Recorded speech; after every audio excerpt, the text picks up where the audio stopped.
Bonjour, bienvenue à Ligne de vie, le balado des pros de l'emploi. On est super content de vous accueillir aujourd'hui, Élodie et moi, pour un nouvel épisode. Comme vous le savez, c'est un balado qui permet aux intervenants qui gravitent autour du monde de l'emploi de mieux s'outiller, toujours dans le but d'améliorer leurs relations, l'accompagnement qu'ils offrent aux gens qui amorcent une démarche en emploi.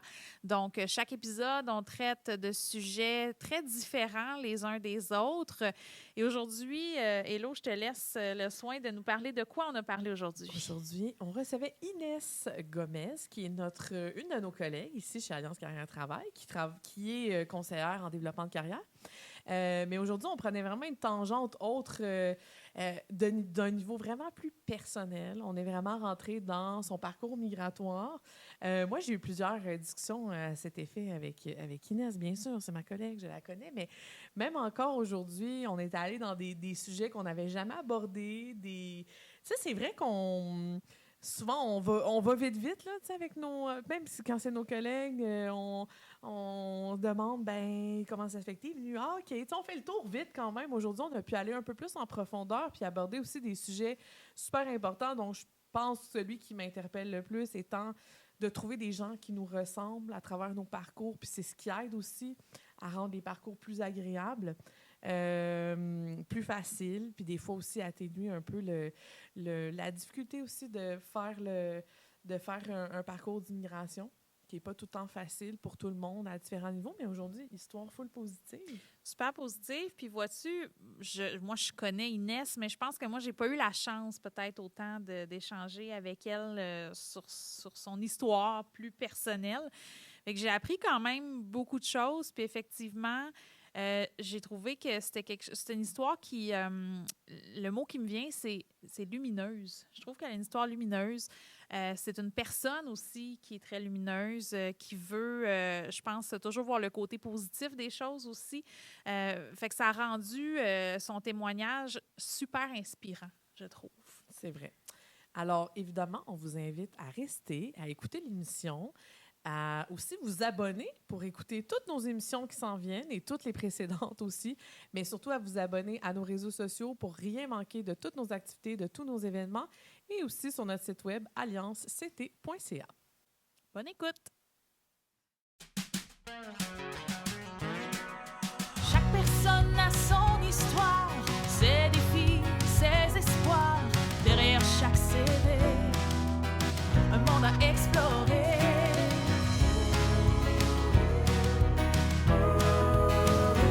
Ligne de vie.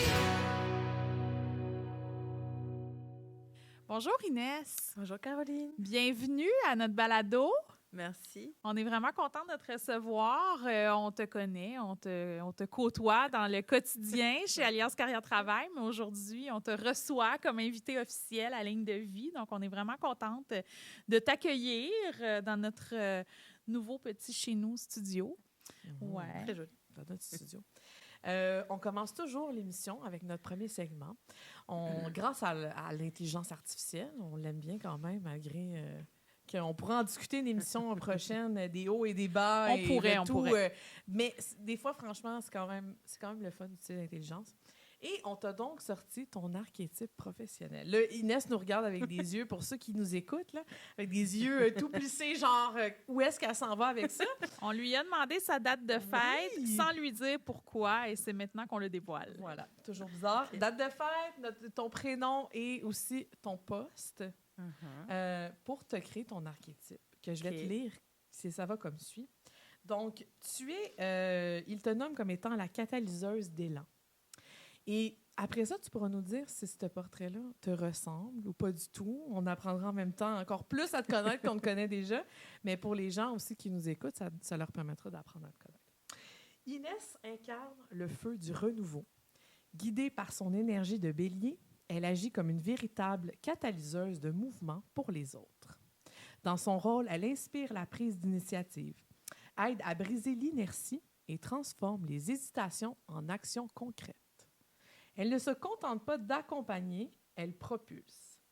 Inès excelle dans les moments charnières, reconversion, première recherche d'emploi, retour au travail après une pause. Elle comprend l'importance du timing et sait insuffler le courage nécessaire pour foncer avec méthode. Il y a beaucoup de choses là-dedans. Ouais, hein? Est-ce que ça te ressemble, tout ça? Ben écoute, je trouve que oui, plutôt oui. Oui. Certaines choses plus que d'autres qui ont retenu ton attention? Le feu du renouveau m'a plutôt marqué parce qu'effectivement, ça me ressemble pas mal. Et on trouve ça amusant. On le fait avec Ouais. chacun de nos invités. Il y en a évidemment qu'on connaît moins, d'autres qu'on connaît plus. Ouais. Fait qu'on trouve ça intéressant d'ouvrir le balado avec ça. Ça nous permet d'apprendre peut-être à mieux vous connaître. Il y en a à qui peut-être ça correspond un peu moins. Donc, mais de ce que j'en comprends, tu te reconnais là-dedans. Oui, c'est juste. C'est très drôle parce que hors émission, c'est ce que je disais à Caroline, cette phrase-là, d'incarner le renouveau. Je trouve que ça va bien te coller, surtout avec ce qu'on va parler aujourd'hui dans l'émission, de faire un parcours migratoire comme tu vas nous expliquer tout à l'heure, de recommencer, d'être vraiment dans le renouveau. Je pense que cette phrase-là, pour vrai, elle colle vraiment. Ouais, je trouve Ouais. aussi, c'est vrai. Puis à ça, on ajoute aussi, on exclut la personne qui parle, l'intelligence artificielle ajoute à cela quelques forces clés qu'on identifie aussi dans ta personnalité avec les informations qu'on lui a données. On dit de toi que tu as une motivation contagieuse, clarté et direction aussi. Tu as un leadership bienveillant et courage et franchise. Donc, c'est ce qui ressort dans tes forces. Pour avoir assisté à atouts. plusieurs discussions, je dois dire que Inès est très courageuse. Oui? Oui.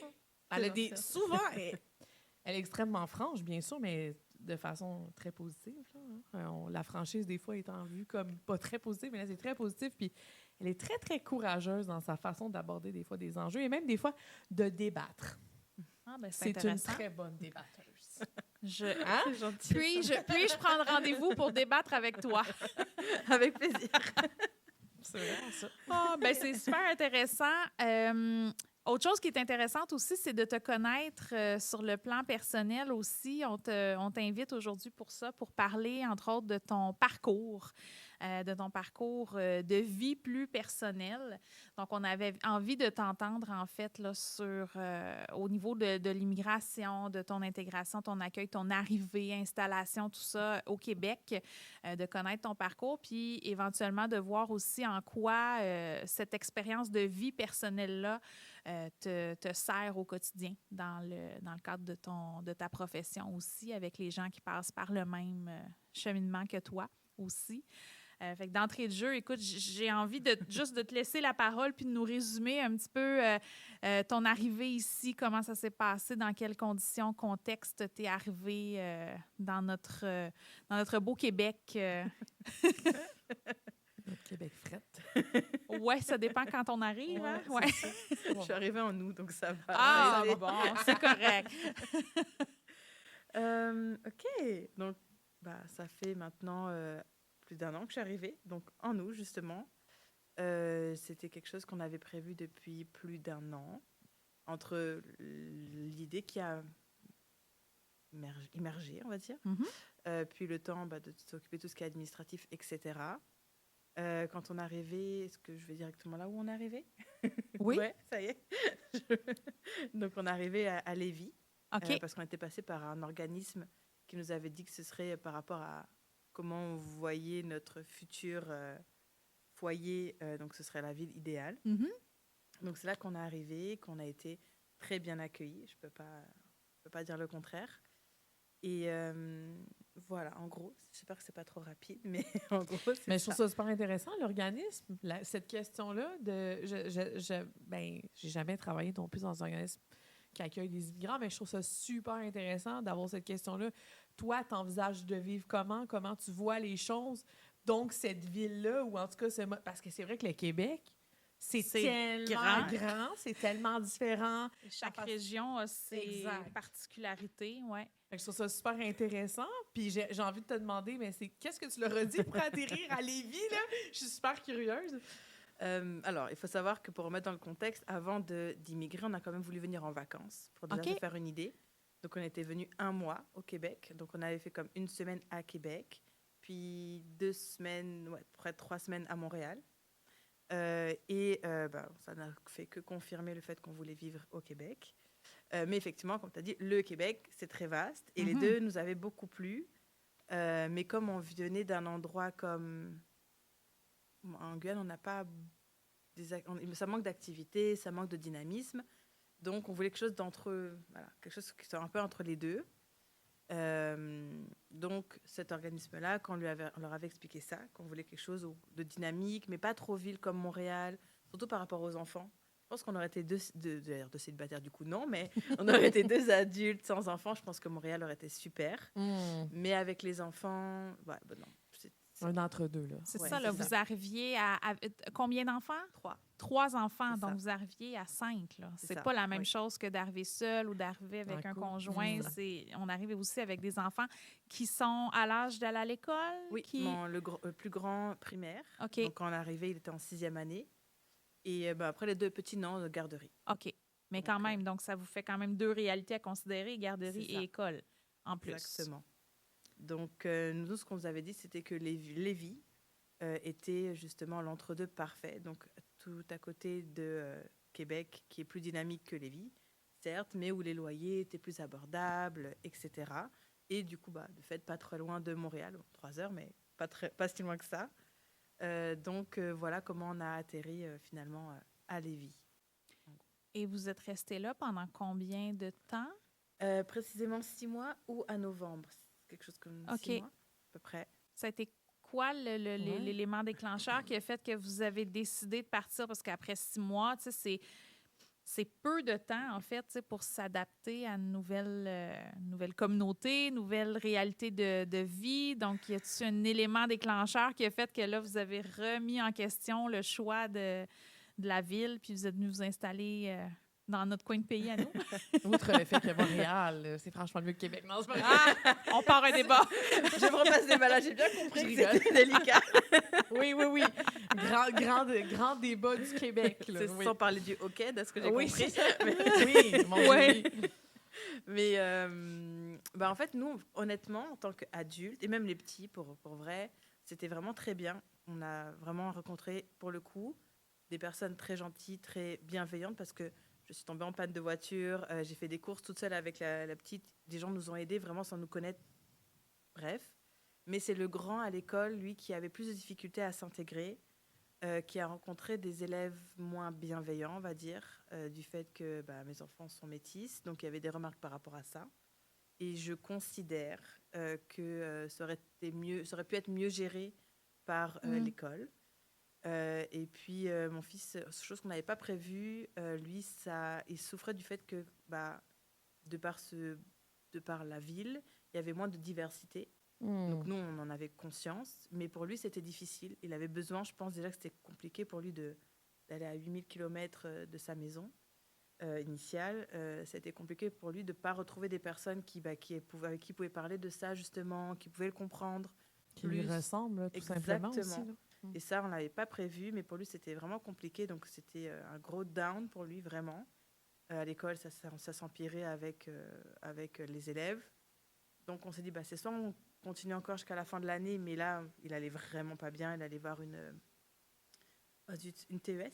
Donc, on s'est dit, écoute, on vient d'arriver, c'est pas agréable, mais écoute, on va y aller. Puis, mis à part ça, on s'était rendu compte aussi, même pour nous, pour pas que ce soit tout mon fils, c'est que finalement, on avait envie de retrouver le côté dynamique de Montréal qu'on avait vu quand on était venu en vacances. Donc, il y avait aussi cette partie-là. On aurait pu attendre très longtemps avant de se décider à déménager. Peut-être qu'on n'aurait jamais déménagé. Mais ça a fait qu'on s'est dit, bon, écoute, on ne va pas attendre. C'est notre enfant avant tout. Donc, c'est nos enfants avant tout. Mais voilà le pourquoi du comment.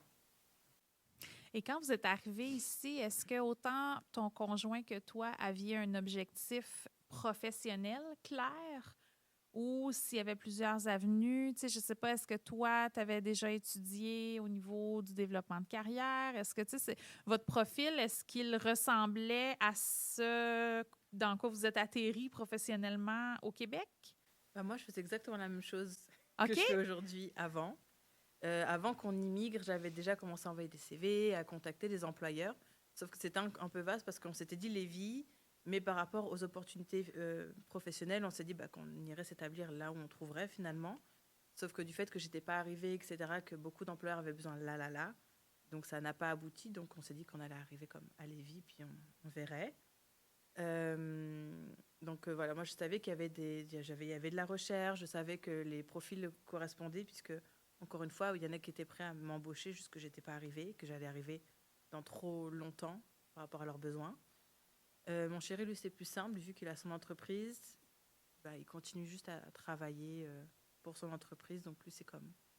Tout à l'heure, tu sais, je t'ai parlé du fait que je te trouvais très courageuse. Des fois, dans tes discussions, puis moi, c'est encore ce que j'entends, là, de partir un peu c'est un peu à l'aventure quand même, là, tu sais, de dire, je pars avec mon bagage, mais je sais pas ce qui m'attend, quel choix je vais faire. Il y a quand même quelque chose de très courageux là-dedans, là. Pour nous, c'est un peu une évidence. C'était beaucoup même une évidence parce qu'on a vraiment eu que confirmation que on aimait cette ville, ce pays, bref, cet endroit, ces gens. Et on s'est dit, écoute, on a comme préparé, surtout avec les enfants, on a préparé administrativement parlant, on savait à peu près ce qu'on aimait, ce qu'on n'aimait pas, on avait fait des économies. Donc, oui, c'était un peu l'aventure, mais on savait aussi que, en tout cas pour plus moi, du coup, que mon chéri, j'étais prête à travailler dans n'importe quel domaine, finalement. Le temps quitte à refaire des études. Donc, je suis polyvalente. J'ai pas peur de travailler. Justement, quand j'ai commencé à travailler à Lévis, c'était pas du tout dans mon domaine. Ouais, qu'est-ce que Ah t'as non, fait, OK, t'as fait quoi? Ouais, ça m'intéresse. Ouais, on est curieuse. Je travaillais dans une auberge. OK. Ouais, merci à Nadia, d'ailleurs, de m'avoir donné cette opportunité. Vraiment un amour dans un parc pour enfants. On a commencé à parler parce que nos filles jouaient ensemble. On a discuté. Tu cherches pas quelque chose? Si, effectivement. Écoute, j'ai une auberge. Je cherche du monde. Par contre, c'est nettoyer des toilettes, c'est servir le petit déjeuner. Est-ce que ça te va? Écoute, oui. C'est une première expérience québécoise que j'ai adorée. Vraiment. Donc, j'ai commencé comme ça. Je sais plus quel est le terme, mais on va dire employée polyvalente. Et ça a duré comme 1 mois avant que je trouve quelque chose dans mon domaine. OK. Donc, voilà. C'est quand même court, 1 mois. On Oui, voit des c'est... parcours qui sont très longs, Ouais, des fois, à se placer. C'est vrai. Ouais. Tu es très dynamique aussi, de ce que je remarque. Inès a aussi une petite entreprise sur le côté qu'elle développe à travers tout ce qu'elle fait aussi chez nous. C'est ça. Quand même, personnalité très polyvalente et très... ça revient au courage aussi, parce Ouais, que c'est aussi. de prendre les devants, puis de dire je me lance, j'essaie, advienne que pourra, puis tant pis si ça fonctionne pas comme je le voulais, tant mieux si ça fonctionne. Tu sais, c'est de pas se mettre de barrière au final. C'est d'oser essayer. Je pense que oser, ça vient du courage, c'est ça. On a le courage de se risquer, de des se fois, lancer. quand tu quittes, parce que, tu sais, on quitte jamais notre pays, c'est jamais tout blanc, tout noir, là. Il y en a, effectivement, c'est sûr qu'il y en a qui quittent, mais ils quittent quand même des choses toujours qu'ils aiment quand même, Oui. tu sais. Puis je pense de quitter quand même, tu sais, tu as une expertise, tu quittes ton pays, tu t'en viens ici, tu sais pas ce qui va t'attendre, tu vas tester des choses qui sont peut-être pas à la hauteur de ce que tu aurais aimé faire aussi, tes attentes. Pas toujours facile. Puis oui, effectivement, ça prend beaucoup de courage, ça prend beaucoup de résilience, je pense, parfois aussi. C'est vrai. Mm-hmm. Oui, c'est vrai. On a eu beaucoup de chance de choisir notre immigration, mais effectivement, malgré le fait qu'on l'ait choisi pour plein de raisons, des fois, il y a des choses qui manquent, mais on sait pourquoi on l'a fait. Je pense que c'est ce qu'il faut garder en tête. Justement, ça m'amène à On s'en va à la même questionner. place, je pense. Souvent, on veut aller vers les mêmes questions. Est-ce que peut-être... Mais tu sais, justement, on l'entend, là, même des gens qui viennent... je sais pas. Je l'entends souvent, mettons, de personnes qui sont de la France. Pourtant, on dirait qu'ils arrivent avec cette idée qu'il n'y a pas une grande différence entre la France et le Québec. Finalement, ils vivent ce choc culturel. Mm-hmm. Puis moi, c'est un peu là que j'ai envie de t'amener. Tu dis, tu sais, il y a des choses qu'on laisse, qu'on arrive, on s'attend pas. Est-ce que tu as vécu des chocs culturels? Tu te dis, je suis arrivée au Québec, c'était vraiment pas ça à quoi je m'attendais. Quand on vient en vacances, tout est merveilleux. Hein? Oui, en général, on va dans les vacances dans des pays, puis tout est beau. Et finalement, là, ici, là, qu'est-ce qui est arrivé que tu te dis, ouais, ça, là, par contre, ça a été dur pour moi m'adapter, là? Ou je l'avais pas vu venir. Ouais, ou, je m'attendais pas à ouais. ça. Honnêtement, il n'y a rien eu, en tout cas, si je parle pour moi, de difficile à intégrer ou à... Je ne sais plus comment tu l'as dit, mais... Un choc culturel. Un choc culturel, non, j'en ai pas eu. Après, je pense qu'on a de la chance. Oui, je viens de France, mais de Guyane française. Donc, on est comme dans un environnement où on est finalement tout le temps en train de s'adapter à de nouvelles personnes. On a beaucoup d'immigration. C'est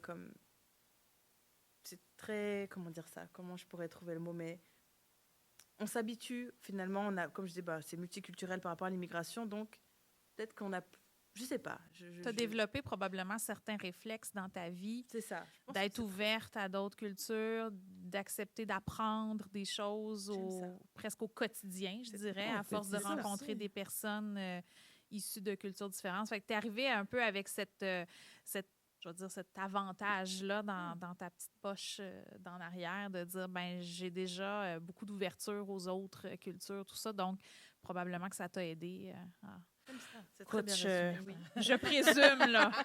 J'aime beaucoup, oui, c'est ça. Et puis, je pense que la chance que j'ai aussi dans mon parcours de vie, si je remonte plus encore en arrière, c'est que j'ai moi-même... Mon père est un immigrant en France. Moi, je suis arrivée en Guyane, j'avais 7 ans. Donc, je pense que ce que tu as dit, c'est très, très juste. Mm-hmm. Donc, en tout cas, quand on est arrivé, le fait aussi qu'on s'est préparé, qu'on est venu, donc c'était pas comme si on découvrait tout de zéro. Donc, il n'y a pas eu de choc culturel, mais j'étais très étonnée, finalement, en discutant avec des Québécois, des Québécoises, en regardant un petit peu, finalement, tout ce qui se passe, de voir à quel point on se ressemblait sur pas mal de sujets. Donc, ça m'a surprise. Dans la mentalité, tu veux dire? Dans les combats aussi, Okay. beaucoup, je vais pas aller sur le côté politique, mais finalement, on se ressemble beaucoup sur plein de choses. Déjà, j'étais très étonnée. Quand on discute avec mon compagnon, on se rend compte qu'il n'y a pas de points communs. Donc, je pense que je comprends encore plus plein de choses qu'on m'a expliquées. Donc, c'était plus ça où, j'étais étonnée là-dessus parce que pourtant, je m'étais renseignée, j'avais lu, je m'étais sur les groupes sur Facebook, etc. Je disais l'actualité, mais quand tu y es, quand les gens te parlent, c'est pas la même chose que ce qu'il y a dans les médias. Et ça, je trouvais ça très, très intéressant. Ça m'a étonnée. Voilà, pour faire court. Mais je veux peut-être amener quelque chose aussi. On parle de courage, d'oser, tout ça, mais je pense aussi, et dis-moi si je me trompe, c'est ma perception de ce que je connais de toi, mais tu es une personne très curieuse aussi. T'aimes comprendre les choses, t'aimes connaître, t'aimes aller au fond du sujet, comprendre le comment, du pourquoi, tu sais. Ça, je pense que ça aide aussi, tu sais, quand on arrive quelque part, de s'intéresser, de poser des questions, d'aller vers les autres, de s'interroger sur des choses au niveau culturel, au niveau des habitudes de vie. Tu sais, t'es quelqu'un qui s'intéresse beaucoup aux choses. Fait que j'ai l'impression aussi que dans ton ADN intérieur, le fait d'avoir cette force-là, parce que je pense que pour n'importe qui, d'être curieux, c'est une belle qualité, c'est une belle force. Fait que j'ai l'impression que ça aussi, ça a probablement dû aider à ton accueil et ton installation, autant à Lévis. Tu sais, tu dis, j'étais dans un parc, croise une dame là-bas. Tu sais, tu t'es ouverte aussi, tu sais, à des rencontres puis à créer des opportunités sur ton chemin aussi. Oui, je n'avais pas vu ça comme ça, mais c'est vrai. Je pense que par rapport à tout ce qui se passe au Québec, finalement, je vais parler pour les Québécois, mais je pense partout, n'importe où des immigrants viennent, tout ce que les gens veulent, c'est qu'on les écoute, qu'on les comprenne, qu'on ne les juge pas. Et c'est vrai que j'ai cette force-là, comme tu dis. Mm-hmm. Et ça facilite juste les choses de comprendre, de savoir dans quoi tu t'es lancé finalement, parce que tu as ta réalité, tu as tes attentes, tu as ce qu'on t'a dit à l'extérieur, mais finalement, juste de se mettre dans la peau de l'autre, je pense que oui, c'est vrai. Ça... Dans la fonction que tu occupes aussi comme conseillère en développement de carrière, tu rencontres toutes sortes d'individus qui arrivent avec une réalité différente. Chaque personne a son parcours de vie. Et tu rencontres des personnes issues de l'immigration aussi qui arrivent au Québec. Moi, premièrement, là, je fais une parenthèse, je ne savais pas que ça ne faisait qu'1 an ou à peu près que tu étais ici. Donc, tu sais, déjà, moi, j'ai eu une surprise tantôt parce que je me suis dit, wow, tu sais, c'est court. Ouais. C'est court 1 an dans une vie, là. Tu sais, ça fait pas longtemps qu'elle était ici. Elle a vécu juste un hiver québécois. Oui, c'est ça. T'en restes plein, oh mon Dieu! Presque juste une tempête de neige, parce qu'on en a à peu près une par année. Oh my God. Mais quand tu regardes, ton parcours à toi, qui somme toute de ce que tu nous en dis est très positif quand même, tu sais, t'es arrivé, t'as été accueilli, conseillé, il y a eu des petits accros, mais il y a des barrières aussi peut-être auxquelles tu n'as pas fait face, exemple la barrière de la langue, au niveau des études, diplôme, tu sais, tu dis, j'exerçais le même métier, j'arrive, mais probablement que tu rencontres beaucoup de gens dans la fonction que tu as, qui ont beaucoup plus d'enjeux, en plus d'arriver dans un pays qu'ils ne connaissent pas. Qu'est-ce que ton parcours t'a permis d'aller chercher peut-être comme outil ou t'a permis de développer comme approche auprès de ces gens-là pour les aider là-dedans, mieux les accueillir, mieux les accompagner? C'est une grande question, là, mais... Oui, outre tout son courage, tu sais, toutes les qualités qu'on t'a nommées en plus, là. Je ne vais pas prétendre que je peux les comprendre à 100% parce que, comme j'ai dit tantôt, j'ai vraiment eu la chance d'immigrer. Certains n'ont pas eu cette chance, ils ont été contraints. Mais je pense quand même que du fait qu'on passe par la case immigration, cette étiquette, entre guillemets, ça me permet peut-être de mieux les comprendre d'un certain côté. Puis, finalement, ma chance, même si sur le moment, au début, c'était frustrant, mais finalement, ma chance d'avoir commencé par un autre domaine que le mien, de base, ça me permet aussi de leur partager ce parcours, de leur expliquer que tout n'est pas perdu, que des fois, c'est juste une question de temps, que c'est juste parce que l'employeur a besoin, ou bref, on va dire l'employeur a besoin de s'assurer de comment tu travailles, etc. Bref, mais je pense que montrer qu'on passe tous, je pense, pratiquement par là, ça rassure, puis ça montre que, comme je disais, j'ose pas parce que maintenant on trouve pas, ou maintenant on a du mal peut-être à comprendre certains codes, etc., que ça veut dire que dans quelques semaines, quelques mois, ça va pas s'arranger. Donc j'ai aucun mal à parler de ce parcours-là, et souvent, ça fait son effet, pour ainsi dire, c'est que... Ils vont me dire, oui, je comprends ça, oui, effectivement, moi aussi je le vis. Donc, je pense que ça aide. J'espère que je me suis pas égarée. Ils s'identifient C'est ça. à certaines étapes par lesquelles toi-même t'es passé aussi. Oui. Mais ça, dans ta pratique, là, tu leur parles de ton parcours. Quand il y a besoin, bien sûr, je parle. Mais ça arrive souvent. Mais l'humain est ce qu'il est, je pense. C'est pour ça qu'on accroche à des séries télé, qu'on accroche parce qu'on se reconnaît quelque part dans un personnage, à un moment donné, dans un film. Fait que quand les gens s'assoient dans ton bureau, moi, c'est pour ça que je me dis, ça se peut pas qu'une personne qui est passée par ce processus-là, peu importe le nombre d'obstacles qui a été sur ton chemin ou pas, tu as quand même vécu le processus, donc tu as quand même plus d'outils dans ton coffre que, mettons, moi qui déciderais demain matin de faire ce métier-là. Je peux pas aider ces gens-là, je pense. Je dis pas que je peux pas les aider aussi bien, mais je peux pas les comprendre aussi bien que toi, tu peux les comprendre. Il y a toujours quelque chose dans le fait d'avoir vécu quelque chose, ça t'amène cette connaissance, cette compréhension-là, puis cette expérience-là de vie de plus qui probablement change aussi ton accueil de ces gens-là, parce que tu les accueilles comme toi, tu as été accueilli, si tu as bien été accueilli, ou comme tu aurais voulu être accueilli quand tu n'as pas été bien accueilli. Tu les écoutes aussi, comme tu aurais voulu être écouté ou comme on t'a écouté. Si tout est là-dedans, je pense, dans les petits détails. Fait que honnêtement, je pense vraiment que de se trouver face à une conseillère qui a vécu le même, mais pas le même parcours, mais qui a passé par cette même étape de vie-là, ça ne peut pas faire autrement. Tu l'as nommé tantôt avec ton fils aussi, ce désir, ce besoin d'avoir des gens qui sont capables de relate, qui comprennent ce qu'on a vécu. Il y a quelque chose, comme Caro dit, qu'on ne pourra pas nécessairement leur offrir, puis que toi, tu peux leur offrir, là, ce qui est franchement intéressant. Là. Mais c'est vrai, je trouve que tout comme dans l'autre sens, quand, par exemple, une personne québécoise va me parler de sa frustration de ne pas trouver un emploi aussi facilement qu'avant, où au bout d'une semaine ou deux, c'était réglé, bien sûr, j'aurais de l'empathie, on soit bien d'accord, mais c'est dans les deux sens. C'est vrai que chacun se met dans les souliers de l'autre, finalement. Et puis, ouais. C'est super intéressant. Vraiment. Je suis... j'ai envie de revenir, justement, là, je viens encore d'en reparler, là, mais de ton fils, puis par rapport à à ce besoin d'être entouré de diversité. Puis, tu sais, ça m'amène vraiment à... Tu sais, des fois, comme personne blanche, on oublie là, ça, là. Cette importance d'être en contact avec des gens qui nous ressemblent. Je trouve que c'est une belle chose d'avoir des gens qui ont ton parcours, qui ont ton expérience dans nos bureaux avec nous. Pour ces gens-là aussi qui ressentent probablement la même chose que ton fils, tu sais. Puis je voulais juste mettre l'emphase là-dessus. Puis je trouve ça super important que ça ait été nommé. Tu sais, à travers nos émissions, on va avoir parlé de plein d'obstacles à l'emploi. Puis on a parlé beaucoup de diversité.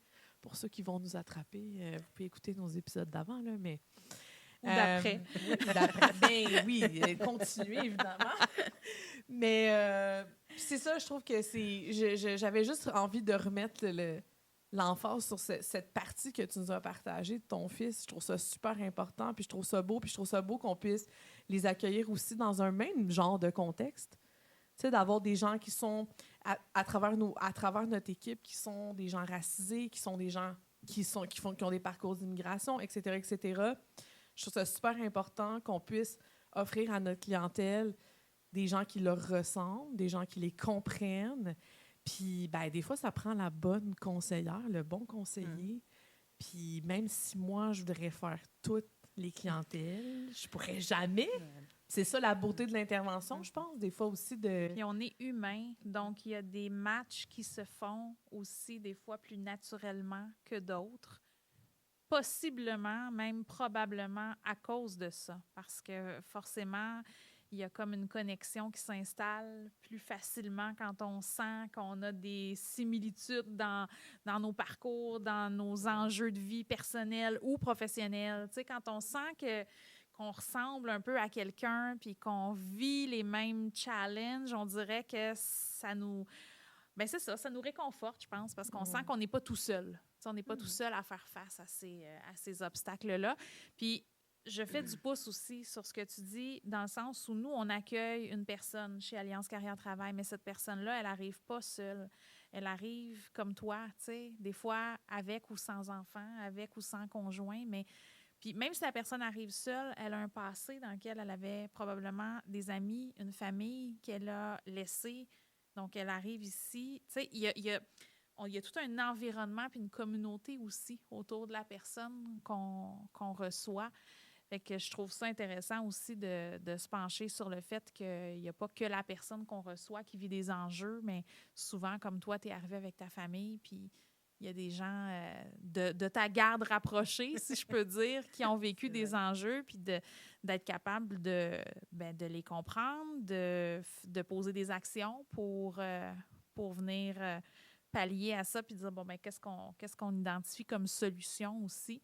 Fait que c'est une affaire de famille, là, c'est pas une affaire d'individu. Mais quelle belle parole. C'est vrai. sur cette poésie qui nous est offerte par Caroline. Mon Dieu.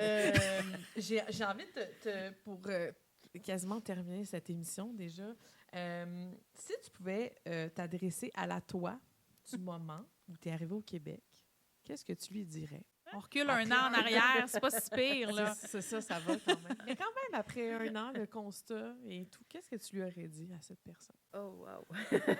Fallait me prévenir, j'aurais préparé un petit speech. Un conseil que tu te serais donné ou quelque chose que tu aurais eu envie de te dire à toi-même qui t'aurait peut-être fait du bien. Pour être honnête, ça ne serait pas vraiment pour moi. Enfin, ce serait plus de mieux préparer mon fils. Ça tourne beaucoup autour de lui, c'est vrai, mais parce que pour ma part, ça a vraiment coulé de source, même pour mon conjoint. Mais je serais plus préparée, parce qu'on en a beaucoup parlé, on s'entend, on lui a montré où on allait vivre, etc. Mais ce choc culturel pour lui, pour le coup, oui. Ça, on n'a pas assez anticipé. Ce serait plus à mieux anticiper l'arrivée pour le grand, mais sinon, ce serait comme tout pareil. Elle est dans ce même parc, elle est dans cette même vie. Non, ce serait juste ça. Ben, c'est intéressant de t'entendre, en fait, de découvrir des nouvelles choses sur toi. Écoute, j'ai appris moi-même des choses vraiment intéressantes. C'est intéressant aussi d'entendre des parcours positifs, des parcours où il y a peut-être quelques petites embûches, mais qui, somme toute, tu sais, après une seule année d'installation, d'intégration au Québec, de dire il n'y a pas grand-chose que je changerais, tu sais, ça s'est bien passé. Fait que ça veut dire que c'est possible aussi, tu sais. Puis oui, c'est pas toujours parfait. Il y a des parcours qui sont plus difficiles que d'autres. C'est pour ça que des ressources comme les nôtres chez Alliance Carrière Travail aussi existent, parce qu'on veut justement aider ces gens-là pour qui les parcours sont plus difficiles. Mais il y a des belles histoires aussi, fait que c'est le fun de les entendre. Et ben, avant de te laisser, j'ai envie aussi de te lire en lien avec ce qu'on a fait en début de conversation avec toi. On t'a lu ton archétype, on t'a parlé de tes forces et on termine avec un petit conseil. OK. Toujours gracieuseté de chat GPT. Merci beaucoup. Alors, ce qu'on te dit ici, ton feu est précieux, mais il brûle mieux lorsqu'il éclaire sans consumer. N'oublie pas de t'accorder des pauses pour recharger ton énergie. C'est dans le calme que tu pourras continuer à rallumer les autres. Ils me connaissent. C'est pas possible. Il y a quelque chose là. Écoute, on sous-estime la force de l'intelligence artificielle. Je vous le dis, les amis. Soyez prudents. J'ai un petit peu peur là quand même. Inès, merci beaucoup. Ouais, Merci à on va te vous. remettre ça avec plaisir. Puis merci d'avoir été avec nous. Avec grand plaisir. Merci à vous de m'avoir invité pour ce super balado. Ça fait plaisir. Merci. Merci.